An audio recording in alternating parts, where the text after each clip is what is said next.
Hello everyone, my name is Andrew Bacon. I am a senior product designer in the AI-powered stage, and this is my presentation for the UX Forum on August 19th, 2025. I've entitled it Naming Things is Hard. It is a AI agent naming convention for Gitlab that I'm proposing here today.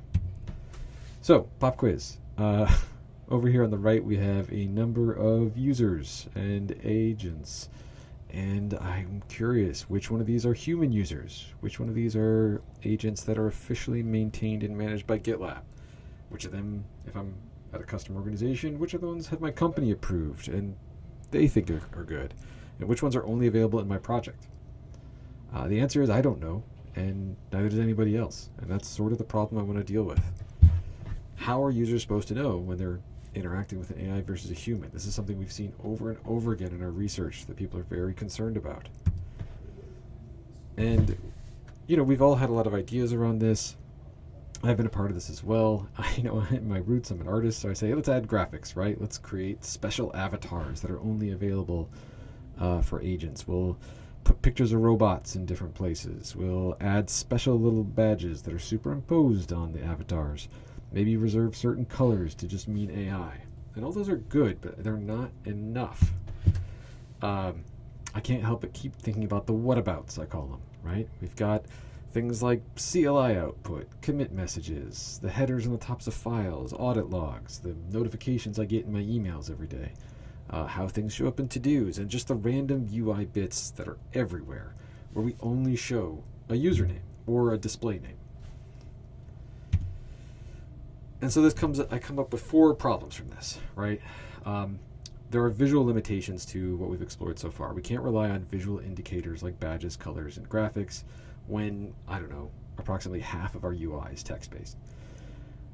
There's also some real problems potentially around name confusion, right? If each project has an agent named dev, but they all act slightly different and with different permissions and specialties, how do we keep track of which one is which? I think there's a level of trust here too. So of all those different agents named dev, which ones are the ones approved by GitLab, approved by my company? Baking that into the name itself could be really important.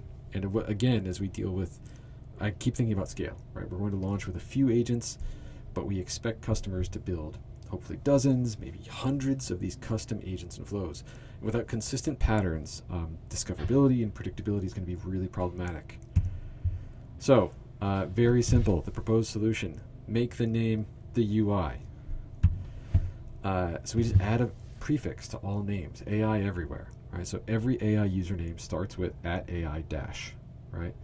For example, and this can be configured to the level of permissions or the kinds of AI entity we're talking about here, right? So an experimental one in a personal sandbox could be AI username, name of the item, right? For a project, we could bake in the name of the organization and the project into it, as you see here with AI Acme Platform, and then finally the name of the entity, tester, at the very end. And for ones that are approved inside their customer's catalog, maybe they can have a more concise name, like just AI Reviewer. In addition, everywhere there's a display name, like a clean name for the user, we also prepend AI with colon before that. So no matter how you're consuming the information, you're always it's very clear and upfront that this is an AI entity, regardless of how things are named by the customers. So examples of this might be, in the comments on a work item, instead of just assistant commented, right, it'll be AI assistant commented.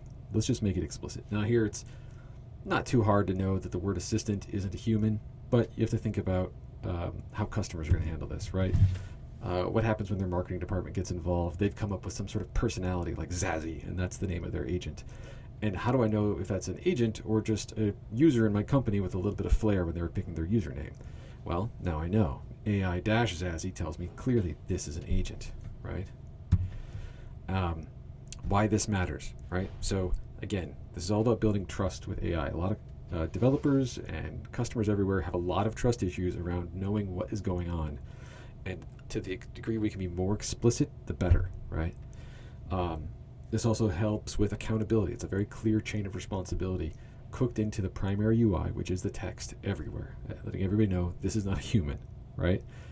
And even more so, is this a non-human entity that's been approved by my project, by my company, or by GitLab as a whole? There's also, again, with that, it sets proper expectations so that users can understand what they're invoking and how much trust to place in it. And this pattern should work, whether or not we only have 10 agents at the beginning or we scale up to 10,000. And a side note too, I fully expect customers are going to want to create, at least some of them will want to create very friendly human-like personas. And without this kind of a feature, we absolutely will have AI agents that have been built to pretend to be human employees. And I think that we should have a strong opinion against that. So, in closing, we've got AI, right? When combined with avatars and those display name prefixes, it should cover every UI context. It scales, sets the correct expectations, prevents some security risks. The name is the interface. So, I've got a much longer version of this as a written proposal here in this issue link. And I very much would love to discuss this further with everybody on the call in the issue. To kick things off, I'll bring up a question that I haven't resolved my own self yet. Should GitLab's agents use AI dash, or should we use Duo dash? Let's talk about it in the issue. Thanks, everybody.